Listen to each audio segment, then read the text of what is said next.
Sir, एक सवाल जो अक्सर साइंटिफिक टेम्परामेंट के लोग और साइंस की डिग्रीधारी लोगों से पूछा जाता है अगर वो आर्ट की फील्ड में होते हैं। आप सेंट्रल ड्रग रिसर्च इंस्टीट्यूट में एज ए साइंटिस्ट रह चुके हैं। आप साइंटिफिक टेम्परामेंट के व्यक्ति हैं और जीवन भर आपने विज्ञान के नौकरी की, विज्ञान के क्षेत्र की। लेकिन आज अभी आप बता रहे हैं कि कला की कई सारी विधाओं में एक साथ आप सक्रिय हैं। आपसे कभी किसी ने ये सवाल पूछा कि आखिर विज्ञान के बच्चे अक्सर गीक हुआ करते हैं, पढ़ाकू टाइप के हुआ करते हैं, उनका परफॉर्मेंस से और स्टेज से कोई मतलब नहीं होता। क्या उत्तर देते हैं आप जब लोग पूछते हैं कि विज्ञान का होने के बावजूद आप यहाँ कैसे फंस गए? नहीं, एक्चुअली मैं फंस नहीं गया। देखिए, एक कहावत होती है, when there is a will there is a way. क्या बात है। होता ये था कि मैं साइंस का स्टूडेंट था और साइंस में ही माना जाता था उस समय कि भाई बेटा या तो इंजीनियर बनेगा या डॉक्टर बनेगा। जी तो हमारे ब्रदर भी हमें डॉक्टर बनाना चाहते थे। तो एक बार मैं डॉक्टर के इंटरव्यू में मैं अपीयर भी हुआ था। जी लेकिन उसमें सफल नहीं हुआ। जी और तभी बायोकेमिस्ट्री नया नया सब्जेक्ट खुला था जी लखनऊ यूनिवर्सिटी में। और ये जो बायोकेमिस्ट्री था, सर, आप थोड़ा सा पकड़ लीजिए ये कहा जाता था कि it's a very promising subject और आगे का जो भविष्य साइंस का होने जा रहा है वो बायोकेमिस्ट्री बायोटेक्नोलॉजी ही होगी। तो मुझे 1960 में जब मैंने बीएससी पास किया, उस समय आप सोचिए कि मेरा पहला बैच था लखनऊ यूनिवर्सिटी में जो बायोकेमिस्ट्री का हुआ था और कुल 10 स्टूडेंट्स उसमें एडमिट हुए थे। मेरी हाई सेकेंड डिवीजन थी।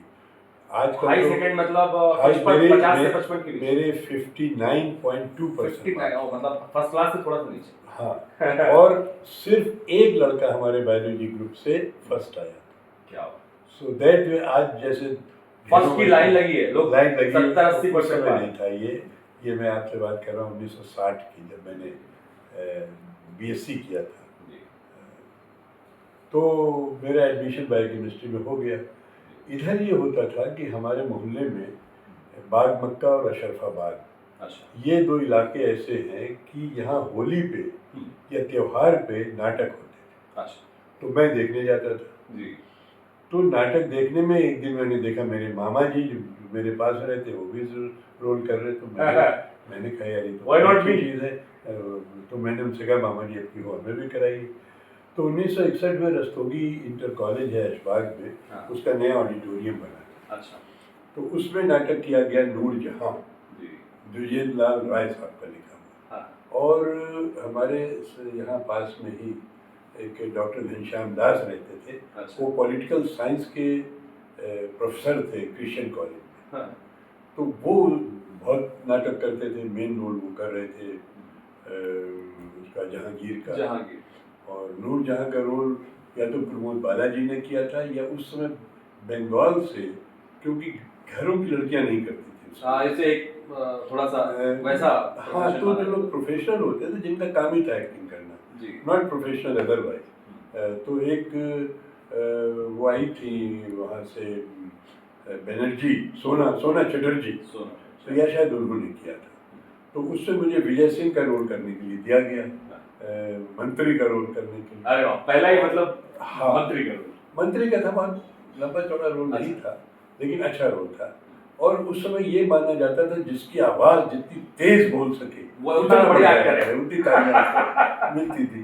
तो साहब मेरी आवाज भी बुलंद थी तो बड़ी तालियां। पर्सनालिटी भी माशाल्लाह लंबी चौड़ी ठीक ही थी। मैं दुबला पतला था उसमें। पतला था। बाद में आई गेन द वेट, लेकिन लंबाई अच्छी थी। तो उसमें साहब मेरी बड़ी तारीफ है। तो मुझे लगा कि यार ये तो बड़ा अच्छा चीज़ है भाई। तो जैसे साल में 1 या 2 नाटक होते थे। उसके बाद हुआ ये, चूँकि मैं साइंस का स्टूडेंट था, कि हमारे पास में रस्तोगी पाठशाला, यहाँ मैं 8th तक पढ़ा। यहाँ साइंस एग्जीबिशन लगाई गई, उससे मुझे जज रखा गया। मैं बायोकेमिस्ट्री का स्टूडेंट था, तो जज रखा गया। फिर ये हुआ कि जब प्राइज डिस्ट्रीब्यूशन अगर किसी चीज़ का किया जाता है तो उसमें कोई फंक्शन होना चाहिए, कल्चरल प्रोग्राम होना चाहिए। तो मैंने सजेस्ट किया साहब नाटक किया जाए। तो उस समय संतराम शुक्ला जी बहुत मशहूर आकाशवाणी के थे, और एक सुरेश सिंह बहुत मशहूर पत्रकार थे। अच्छा।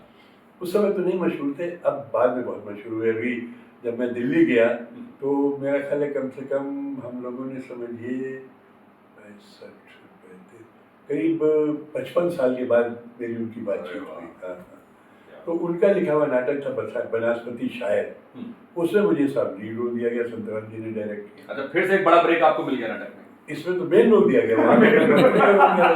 अब जो साहब ये रोल मैं किया तो मुझे बड़ा मजा आया करने में, और बड़ी वाहवाही भी मिली, तो मुझे उसका चस्का लग गया। फिर यहाँ पर हम लोगों ने मिलकर एक सांस्कृतिक संघ नाम से संस्था बनाई, उससे नाटक करने लगे। अब CDRI में मैं सन 62 में चला गया था। अच्छा। तो CDRI क्लब वहाँ भी होता था, लेकिन मैं ज़्यादा जानता नहीं था क्योंकि नया नया था। तो उसमें एक सेक्रेटरी थे डॉक्टर KB माथुर। अच्छा। अभी भी है, अभी आए थे यहाँ, मेरी उनकी मुलाकात हुई, अबाउट 90 ईयर्स, 89 ईयर्स।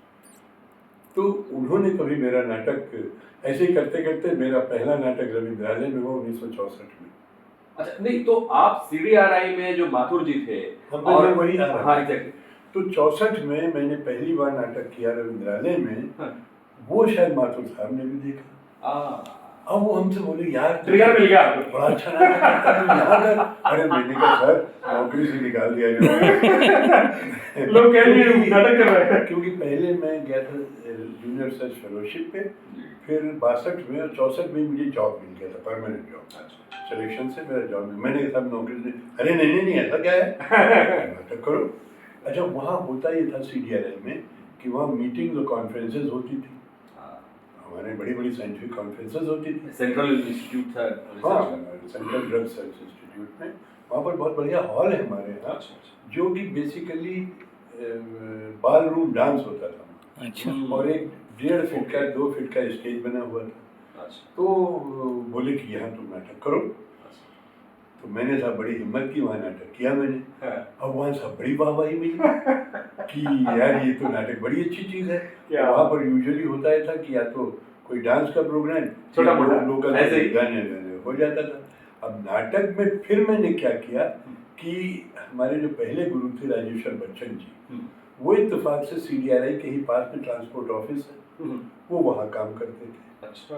तो मैंने उनसे कहा, गुरुजी हम अगर यहाँ के बच्चों को लेके करें, मुझे बुलाओ।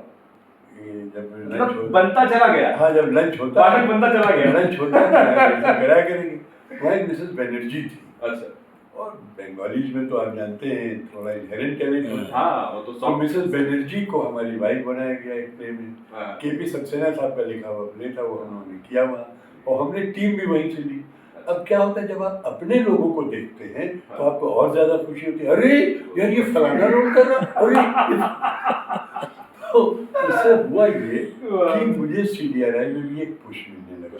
लेकिन जैसा आपने कहा, मैं अपने फिर प्लानिंग जो करता था, अपने एक्सपेरिमेंट्स की प्लानिंग, वो मैं इस ढंग से करता था कि मेरी नाटक की रिहर्सल न हैम्पर हो। जैसे 12 घंटे का कोई एक्सपेरिमेंट लगा दिया आपने, हाँ, ओवरनाइट एक्सपेरिमेंट, तो वो मैं ऐसे करता था कि मैं 9 बजे या 10 बजे सेट करूं, ताकि जब मैं रिहर्सल से 6 बजे शाम को अपने रिहर्सल करता था, जब मैं 8 बजे 9 बजे जब मैं ऑफ हो जाऊंगा, तब मैं एक्सपेरिमेंट जाऊं वहां पर करने के लिए। तो इस ढंग से मैं प्लान सिंक कर लिया आपने दोनों, रिहर्सल को और एक्सपेरिमेंट को। तो मैंने अपने काम को कभी नेग्लेक्ट नहीं किया। तो इसी वजह से जो भी मेरे, और इस मामले में मैं आपको बताऊंगा कि इसमें डिपार्टमेंटल सपोर्ट बहुत जरूरी है। अच्छा, लोग इस मामले में मैं अभी आपको बताऊं, अभी 25 जनवरी को मैंने CDRI का जो नया CDRI बना है जानकीपुरम में, वहाँ बहुत बड़ी ऑडिटोरियम है, उसकी 500-550 की कैपेसिटी है, वो बड़ा खूबसूरत है। तो उससे मुझे रोल करने के लिए, प्ले करने के लिए बुलाया गया। जब मैंने प्ले किया, आई बिकेम वेरी इमोशनल। मैं बल्कि हिंदुस्तान ने लिखा भी रसोई तो रो पड़े। आई लिटरली क्राइड कि आज मैं